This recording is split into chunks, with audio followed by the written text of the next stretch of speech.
S'il te plaît, si tu vois cette vidéo-là, passe le pas puis écoute-le parce que ça peut changer une vie. Puis on nous a annoncé aujourd'hui que Tom peut paralyser n'importe quand suite à la dernière opération qu'il y a eu il y a 4 semaines, en plus de l'opération qu'il y a eu en décembre. Ben, Tom, la maladie a fait juste prendre le dessus de plus en plus, puis au Québec, ils n'ont plus de solution pour lui. On est tellement en mode urgence que même nos proches sont pas au courant en ce moment, mais je dois quand même passer par-dessus puis par urgence faire cette vidéo-là avant tout. Puis c'est pour ça que vous pouvez nous aider en ce moment. Je vous raconte brièvement l'histoire de Tom. Le 28 décembre, à sa fête, il y a 2 ans, Tom rentre à l'urgence parce qu'il sent mal ses jambes puis il a de la misère à monter des escaliers, on comprend pas trop pourquoi.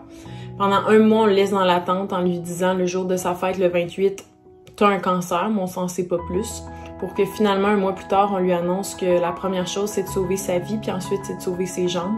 La même journée, il part dans une opération de 8h30 pour en ressortir avec des jambes qui ne sont plus du tout fonctionnelles. Et ça a duré de janvier jusqu'à mai de la même année. Tom est dans un lit d'hôpital, dans son propre salon, et à tous les jours, il y a des spécialistes qui essaient de lui dire « On va peut-être t'aider, mais je pense pas jamais que tu vas retrouver tes jambes. » Puis Tom, en juillet de cette même année-là, il complétait des 100 km de vélo parce qu'à tous les jours, il s'est levé puis il a fait plus que ce qu'on lui a demandé, puis il a battu les pronostics. En mai de la même année, on le rappelle, puis on dit « Tom, ça a encore grossi, faut que tu retournes te faire opérer. » Il retourne se faire opérer, les jambes suivent, mais là, on lui donne le choix. Si on gratte toutes les masses qu'il y a dans ton dos, tu perds la fonction reproductrice, tes intestins, ta vessie et tes jambes. Sinon, on arrête de gratter des masses là où est-ce qu'on pense que ça peut avoir une influence sur le restant de tes fonctions. Fait que Tom choisit d'arrêter là où est-ce qu'il peut encore avoir une bonne qualité de vie. Et là, on est seulement 4 semaines plus tard de cette opération-là, puis on lui apprend que tout vient de grossir, puis que tout s'en va dans le mauvais sens. Que Tom peut paralyser n'importe quand, à n'importe quel moment, puis qu'il n'y a plus de solution pour lui, qu'on risque d'appeler les soins palliatifs. Actuellement, Tom il est dans une liste pour rentrer dans une étude expérimentale qui va l'aider à tester un médicament qui est ailleurs qu'au Québec, soit à Boston. Et pour cette étude-là, pour rentrer dans l'étude, on a besoin d'argent qui permette qu'il puisse être accessible. En ce moment, c'est la seule option que Tom a devant lui pour croire que demain matin, il va se lever puis qu'il va encore avoir les 4 fonctions que je vous nomme qu'il risque de perdre à n'importe quel moment. Ce qui nous permet de s'encourager à se lever à tous les matins puis vouloir continuer à se battre, c'est de se dire que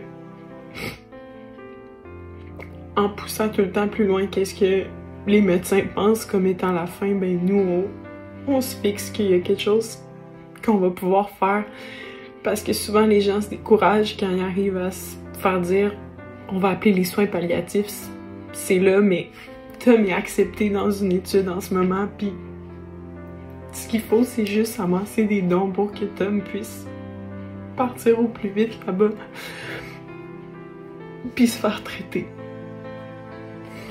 Si vous voulez nous aider vraiment du plus que vous pouvez, c'est pas de nous envoyer tous des messages d'encouragement. On le sait que vous êtes avec nous, mais ce qui va nous aider, c'est si vous passez à l'action, puis vous donnez rapidement parce que là, le temps peut nous rattraper.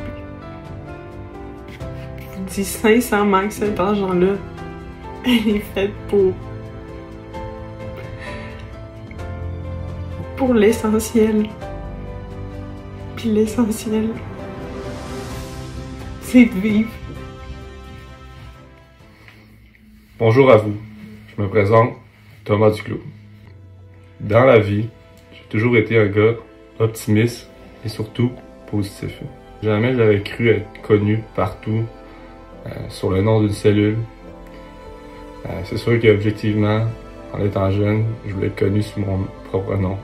Aujourd'hui, je commence le début d'une attaque. Cette attaque consiste à regrouper une armée, mon armée. Tu pourras toi-même servir de chaque balle, chaque coup que je vais donner à cette fameuse maladie. En me donnant l'outil que je n'ai pas présentement, l'argent nécessaire. Une chose est sûre, crois-moi, je serai le premier au combat. Et ça, jusqu'au bout. Prove them wrong.